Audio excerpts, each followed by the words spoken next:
Hey everyone, hope you're doing well. My name is Nate, and today we're going to learn how to tie-dye polyester. So this is the dry fit material, and we're going to learn how to tie-dye a scrunch on this polyester. You're going to need a few materials. This is a little bit different than cotton tie-dye, so be sure to look over this list and make sure you've got everything, and then we'll get started. Okay, for this shirt, we're going to be doing a scrunch pattern. It has been washed and dried. It is not prepped in anything. There's no soda ash on polyester shirts, not at all. So just wash and dry this. That's it. So we're going to scrunch this up. We're just going to do a simple scrunch pattern, nothing difficult. I've got just a few colors to work with. So we're just going to scrunch this up. And it's not going to hold its folds like most, or like with a cotton shirt. So it's going to kind of want to spring open. So you'll just have to work with that. So we're going to put a few rubber bands on here. And it is going to want to like spring itself open after each rubber band. It doesn't have the memory that like cotton has. Like when you put a wrinkle in cotton, it holds it. This is always fighting those wrinkles because these shirts are plastic. Polyester is a plastic. So it is going to have properties of plastic. It's just a thin plastic with a lot of layers. And so it kind of gives it strength through that. And so I'm gonna make this kind of like a grid formation. So I did 3 going that way. I'm going to do at least 3 going this way too. And then I'll probably put some on the corners to hold those. With cotton, those will hold a little bit easier.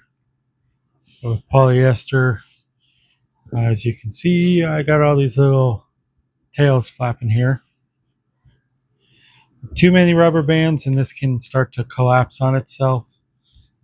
Once it starts to get more surface or more tension on the outside than what it can hold, it does fold in or up top or down below, depending on which way it has more tension going. So do be careful when you're putting some on. The bigger shirts will need more. Bigger shirts are a little harder.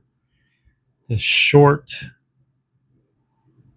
too short of a scrunch, like the mini scrunches, they don't really work too well. So you have to do a little bit taller scrunches with the cotton.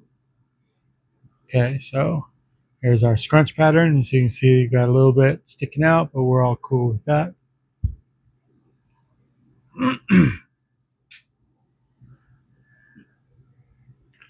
All right, so we got 5 colors right here, and then some extra water. So these are Disperse dyes. It's a synthetic dye. I'm using RIT Dyemore Synthetic Dye.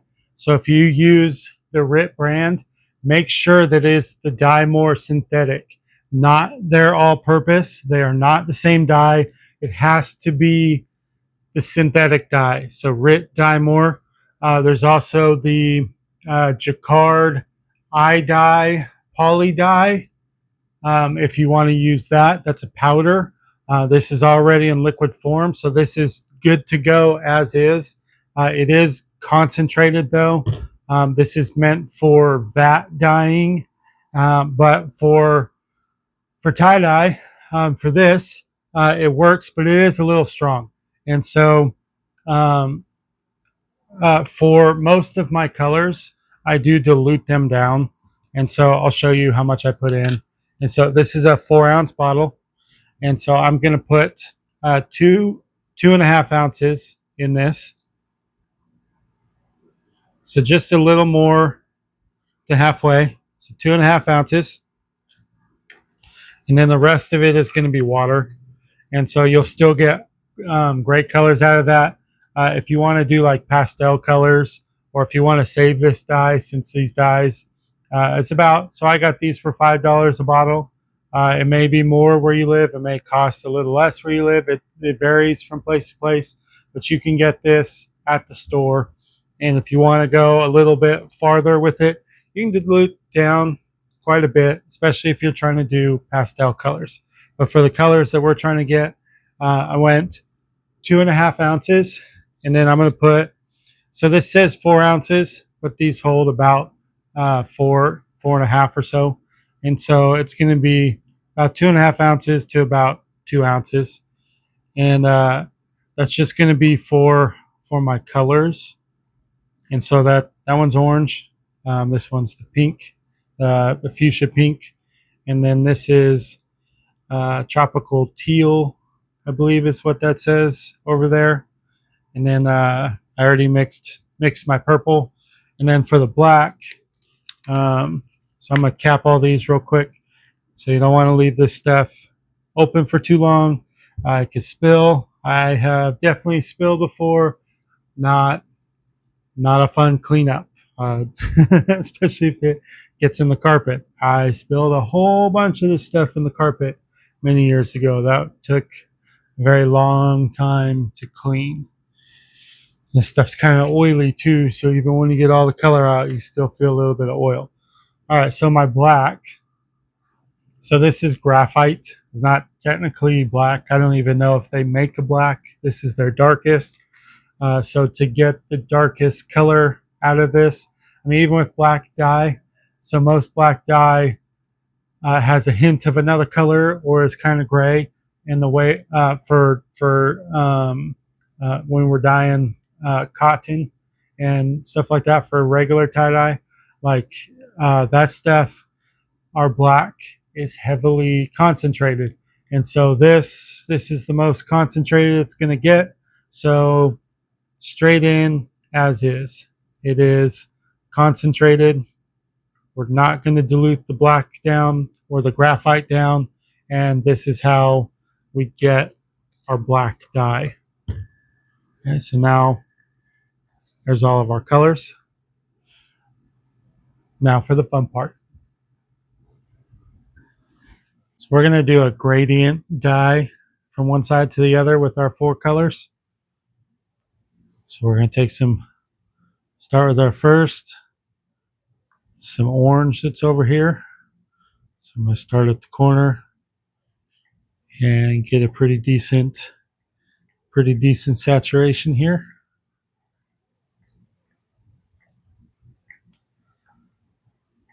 And it may or may not absorb depending on the shirt that you have. Some shirts do not absorb the dye at all very well at all. What absorption is not a quality of polyester. So I've had some shirts that just the dye beads on top of it, and it is very hard for it to accept the dye. And so this seems to be doing pretty decent. I don't remember what brand this is. It was an athletic shirt that I got. So you'll do a pretty decent amount of each color, overlap just a little bit of the colors next to each other. That'll give them more of a blend rather than just like hard lines between each colors. Yeah, and so this looks like it's absorbing dye pretty quickly. And it's going to move through there quite a bit. And our last color down here, our tropical teal, which is looking very, very blue here. And so all these colors, when they're coming out like this, they're going to look different than their final color. These are going to look dull. The colors may even be off, like this color I'm using right here. When we heat this up on our final phase, it's going to change color completely. All of these are going to get deeper. This is going to turn more teal. And so that is one of the properties of dispersed dyes. One of the things I like to do with a lot of my dyes too is after this point, I'll take the black and cover the whole thing. Just a little bit of black though, not nearly as much as the other dye. So you want to get it on it. Make sure you're covering most of it, not too much around the outer edges, and then just so that it's on there. Then we're going to flip this over, and this whole side is going to get dyed black. So you want to put a little bit more black than what you put on the other side, maybe about the same depending on how much black. No, a little bit more, because you're actually trying to get all of this black. Not trying to saturate it as much as the other colors, but you do want a bit of this on here. This contrast is going to make your other colors stand out more. Okay, so now this needs to sit somewhere to dry completely.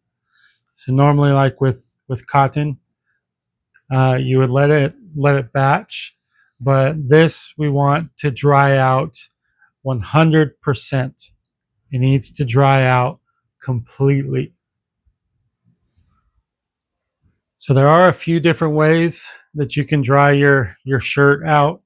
If it's hot and dry outside, you can put it outside. It is raining here right now, so I can't really put it outside.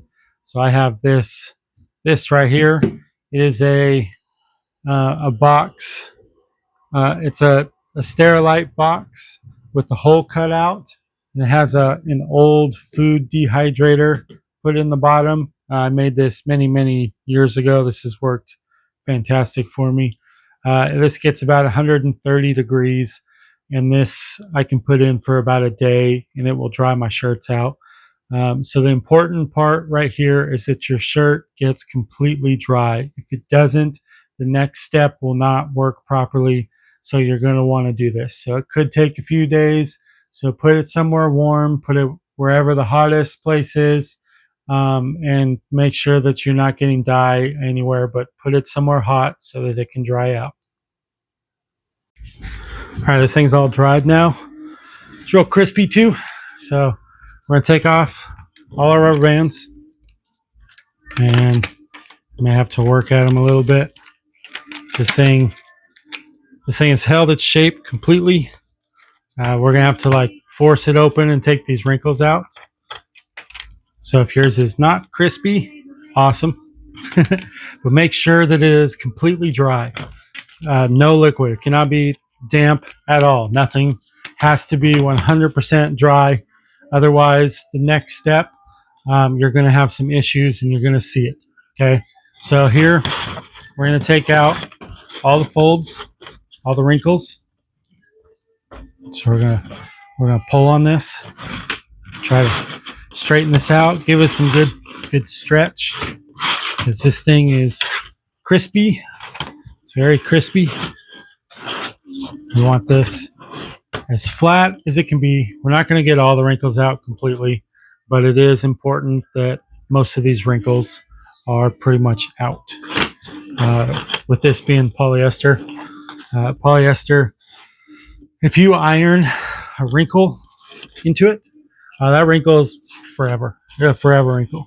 Okay, this is a plastic, so it doesn't have the same properties as cotton. So be aware that if you heat it up with a wrinkle in it, once it cools, that wrinkle is forever. So always be aware. Okay, so we got most of our wrinkles out. There's still a few in here. The black is super crispy. Okay, so our color is going to change too once we press this. So this isn't even the final color of our shirt at all. Okay, so our wrinkles are out. Enough for the next step. This step is where we set the dye. So heat is the important part of this step. I have my press set to 350 degrees, and we're going to be pressing it. It says 38. We only really need to press it for about 30 seconds. So if you don't have a heat press, you can use an iron to do this next step. It's going to take a little bit, but the goal is to press and heat. Sorry about that. Press and heat every part of this shirt, and it's going to set the dye. You'll see the dye change color when it's ready, and so it'll get more vibrant the more it sets. Okay, so I have some parchment paper down because this dye can transfer over to that bottom, and I do want to save my mat. I don't want to get too much dye all over it, but that is pretty much the only thing that I use this press for now. I got some more parchment paper right here. You'll want to make sure you got these wrinkles out as best as possible. If you press this down and those wrinkles are in there, they're permanent. And so I actually probably have some in here, and so it's not completely flattened, but a few wrinkles are okay. The little tie-dye wrinkles, so that it shows that this is a true tie-dye, a unique tie-dye. A few wrinkles is okay, because then you can be like, yeah, look at this. I got a polyester tie-dye. I got a dry fit tie-dye. This is athletic wear. It's authentic tie-dye. This is not printed. I did it myself. Here's the wrinkles to prove it. And so I don't mind a few wrinkles. I just don't want too many big wrinkles. Okay, so I'm going to show you. I'll pull this off. It is going to be hot, so I like to give it a little shake to air it out. Okay, so right here, see the difference between the left side and right side? How this is deeper, more vibrant. This is pale and muted. That heat sets your colors. So and we'll come over here to the other side and see our teal, tropical teal here. There's a line right here too. Okay, so we're going to do this to the whole thing. I'm going to slip it back over. Make sure we're stretched out. So our line that was dyed, we're going to make sure that is over the plate a little bit and gets, so at least a little bit of it gets pressed twice. Because if there is any part of this that you do not heat and press, it will wash out 100% when you go to wash this. So this dye right here is not permanent at all whatsoever. This is. So this, if you do not do this, none of this stays at all. It completely washes out. I've tested it just to be sure. It'll sort of stain the shirt, but you're really not going to get hardly anything. This blue might stain a little bit. Like you might have a little faded blue in there, but for the most part, all that color will be gone. So this heat, this needs to happen. Okay, and I learned how to do this from sublimation printing. Way before I ever tie-dyed, I was doing sublimation printing. I draw, I do geometric designs and stuff like that. And so I was drawing all that stuff beforehand. And I was printing it on shirts. And as you can see how we're having to press each thing, when you're printing on a shirt and you're trying to do the whole shirt, that gets very hard because you're trying to line up each piece perfect and make sure there's no edge or anything like that. And I did do a couple all over prints, but trying to do it on a press like this is not easy at all. So I need a much bigger press, but I do not have the resources to get a big press like that. But if I had a press that could cover shirts completely, I could print all kinds of stuff. I have so much artwork that I could put on shirts. And then even this, I would be tie-dyeing a lot more of this, but if I had a press that could do the whole thing, because I could press this whole shirt, it would take two, because you can press one side and then you need to flip it over and press both sides. You cannot double it over and get the dye to set properly. The top side will, the bottom side will not. And so I always just set one layer at a time, because I'm gonna have to do the other side anyway. And so we press this, and so we just do the one side. But if I had a big press, lay the whole thing down, press it, flip it over, lay the whole thing down, press it again. And so I used to do designs like this. I made this coloring book way before I ever tie-dyed. And so like there's some these are all freehand in here too. And so like I was doing mandala patterns way before I ever tie-dyed the mandala. And then was asked, hey, you should come tie-dye. Your designs would be cool in tie-dye. And I was like, oh, sweet. And I had been wanting to tie-dye for a while, but didn't really like know very many people in the tie-dye scene. So wasn't sure if I would do too well tie-dye. And so some friends, they learned how to tie-dye, and they're like, hey, come over. We're going to have a tie-dye party. And so went over there and tie-dyed, and I was like, oh, I got it. And so since I was doing the sublimation printing at the time, I was like, hey, what if I can tie-dye on some polyester? And I had looked it up, and for the most part, there's information on how to vat dye.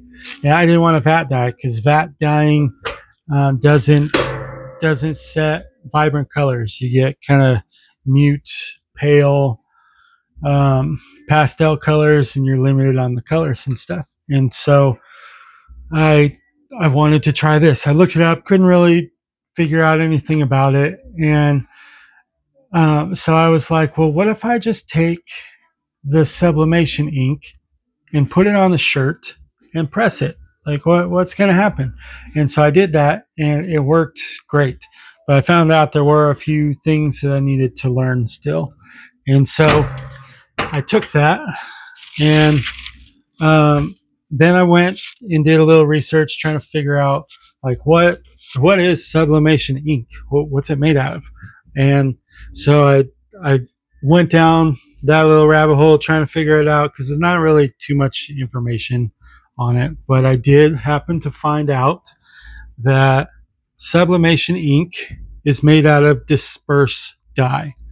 And Disperse dye is what we're using right here. It's a synthetic dye, and it is what is used to dye polyester and nylon and some other synthetics. I don't really know the synthetics well because I don't typically wear these.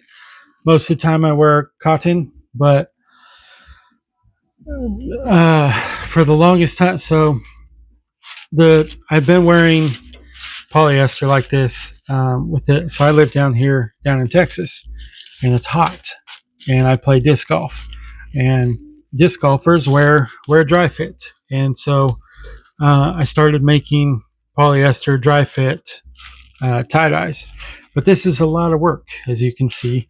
And this is actually more work than doing other tie-dye on the natural fibers and stuff. And with me being new, I was like, I have to charge higher prices to make this worth it. This is a lot of work. It takes a lot of power to do all this. This is very time consuming. I have to depress each shirt on my own. I can't just I can't dye a whole bunch, let them sit, and then wash them all out together. Like that doesn't work with this. I have to physically do each shirt one by one, each step. I can't rush this process. I have to wait. And so like this right here, I wish I could just be like, oh, done, next spot, done. Nope, but that's not a thing. And so I did a few, and I shifted over into working with the natural fibers. And that's what I've been doing for years now. I've been tie-dyeing for 5 years, and my first tie-dyes were polyester. They're at least 5 years old. They're just as vibrant as they were the day I made them. And they have gotten a little dirty because I wear them outside, but that's it. Like I've stained them with dirt. They've gotten dirt stained because I wore them outside playing disc golf. I wore them in the dirt, like they were outside shirts. And I just saw that I just pressed a wrinkle right here that I didn't want. But Oh well, it happens. And so, and as you can see, so I am pressing the one side. We're going to flip it over and press the other side, but I'm going to press the whole front side of the shirt first. It looks like I got a few wrinkles in there. Hopefully all that color will stick. We may get some stuff wash out a little bit there, because the wrinkles, if they fold over, it doesn't let the stuff underneath set very well. So this can be, but with this being a scrunch dye, a little bit of washout will be okay. We're just getting little different kind of variances of patterning in this, because this is tie-dye. You know, we don't, tie-dye is not perfect, although at this point, you know, our shirt is dyed, and so we're trying to set the dye without messing it up. So like if you hadn't let this dry all the way, this process right here would be messing up your pattern all over, because if this touches here, then that dye would transfer over to there because it was wet. So you need to make sure that this is completely dry like this. This is a super important step. And then all your wrinkles, get all your wrinkles out. This is very important too. Don't want permanent wrinkles, but some are okay. Like right here in the armpit, cannot not get wrinkles. So a few wrinkles in a few spots are okay. And if you're ironing this at home and not using the heat press, you might be able to actually get 0 wrinkles in it, because if you iron it, make sure you iron it with no wrinkles, might do a little better. But it is going to take a little bit longer to iron this, because you need to go over it, you need to press it, you need to make sure that this gets about that hot at least. That's why vat dyeing does not produce colors like this, because vat dyeing only gets to, you know, boiling temperatures. You might be able to get a little bit hotter, like, you know, 230 something maybe, but that's it. And so it has to sit for a long time in order for the colors to set, and they never set this vibrant because they don't get hot enough for that to happen. And that's what this heat, or what this dye requires, is heat. And so I shake this out because I got a grab right there now. That is very hot, you know, 350 right off the thing. So it's kind of like a grill in a kitchen, a hot grill, just turned upside down. It's the hot plate, 350 degrees. We're cooking the shirt, making sure it's good to go. Press it like a nice, good, put a good sear on it like a steak. A high heat sear, and sear that right into it. Yeah, so the collar, you're gonna get permanent crease right here.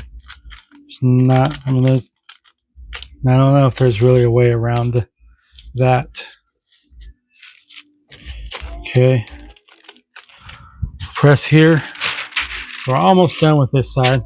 I'm getting a little bit of dye on my hands, not too much. And here's our permanent. We've got most of this.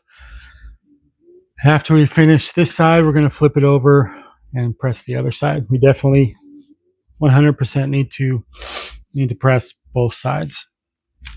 The folds and the creases and stuff, they don't allow the heat to transfer over completely. So if you don't press both, the other side's it's not gonna wash out completely. Some of it will set just a little bit, but not 100%.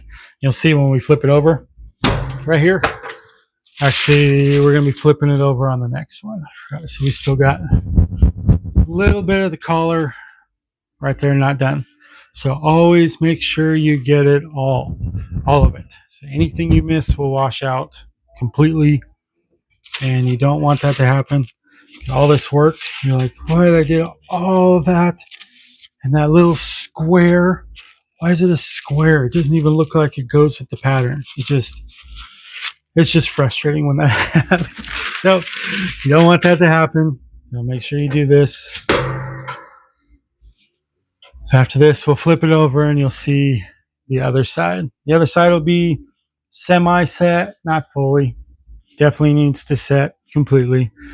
Just like if you were to do sublimation and only press it halfway, you'll get like halfway muted colors, and you get some pastels and stuff. And we're not going with pastels with this. Not if we wanted pastels, we would have diluted the dye a little bit more, and that's not what we're doing with this one. We want these deep colors to show that this can be done with polyester. That this is a viable option for some people, especially if you have a press to do this. All right, so you can see that color and that color, how this side is more vibrant than the other. So we definitely got to set this side. Yeah, I can't tell you how many people tell me you can't tie dye polyester. Polyester can't be tie dyed. It's like, oh, okay. And so I made a tutorial many years ago, and but it was before I was doing video. It's just a written tutorial with pictures, and it was a scrunch too, and it did all right, but I think it makes it look like a lot of work, and it's kind of a lot of work. It's not the hardest, but like you're here doing it, you're doing every single part of it. You can't walk away for more than 30 seconds. And so like sometimes I'll use this 30 seconds for my little break, take a drink, just go do whatever I got to do like as quick as I can in that 30 seconds and back before that timer goes off. Because you can press this for about 45 seconds, probably at the most. You don't really want to go any longer than that. If you're ever wondering what the max is or anything like that, like look up stuff for sublimation, and you'll kind of get some rules and some ideas, because you're dealing with the same material, you're dealing with the same dye, although theirs has been converted into an ink, but it's still sublimation dye. And so just look at what some of they're doing, and you can go to the store, buy some dye, buy bottles, or $5 a bottle. Just buy a bottle at a time, do a little bit, and see what works. If you do this at home and you have an iron, post, or even if you do on this, like anybody who does some polyester, and you follow me on Instagram or Facebook, either of those, tag me in your work. I'd like to see it. Let me see what I helped you make. I'd like to know that I actually helped somebody do this, because I don't know if anybody's going to do this, but now that I have this, now that I'm recording, it's going to be on my channel, and I can just put links up and show people, and all of you can see how this is done firsthand. That's why I didn't speed any of this up. That's why you're here with me the whole entire time. That's why I'm talking, just so that you can see this. You can see any problems I have. I can talk anything out if I have come across some kind of issue, some kind of issue somewhere. If you have any questions, put it in the comments section, and I'll answer your questions. I'll get back with you. Okay, so I think we can do. I'm just going to get all that color on the next one when I go angled. So make sure I get this I can see a little square patch here. Make sure to get that. I don't know if you guys can see the detail that I can see in this. I definitely have the eye for this, because I've been doing this for a while. It's been many years since I've done this. This is my second one today. But before today, I haven't turned this press on in a couple years. I have not done this at all. It's a lot of work. It makes this room hot. I'm in Texas. It's warm here, and so I don't do this too much.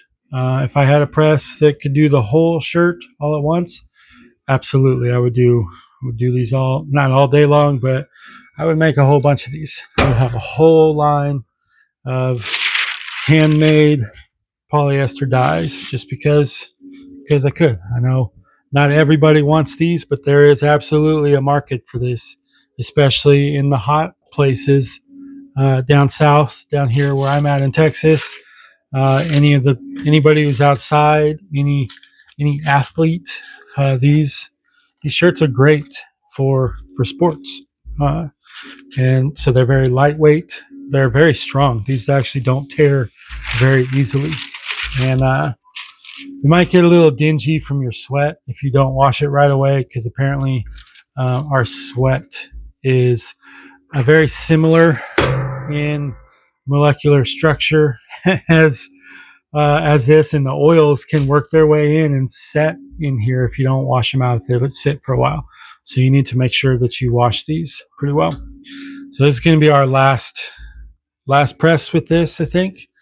So you want to make sure after this press, we're going to want to look over everything, make sure that we have pressed all of it. Make sure you don't have any light spots that you've missed anywhere. Okay, so lift that. One last little shake, because it's hot. I don't want to touch. It's 350 degrees, so this is hot. It does cool really quick. I mean, at this point, it's to the point where I can touch it now, but we want to look, and it looks like everything's good. So now we're ready to rinse and wash. And for rinsing, all we're going to do is just rinse with cold water until this dye stops rinsing out. Just take a few minutes. You'll see quite a bit rinse out at the beginning, and the shirt's going to get all soft, because some of this is still a little crispy from earlier. The water softens it up. So we're going to see any unbonded dye rinse out. There's always going to be, no matter how little dye that you put, there will always be dye that rinses out like this. So don't be like, well, how do I keep the dye from rinsing out? You don't. This is part of the process. Anything that did not get set in the last step, when we press this, will rinse out right here.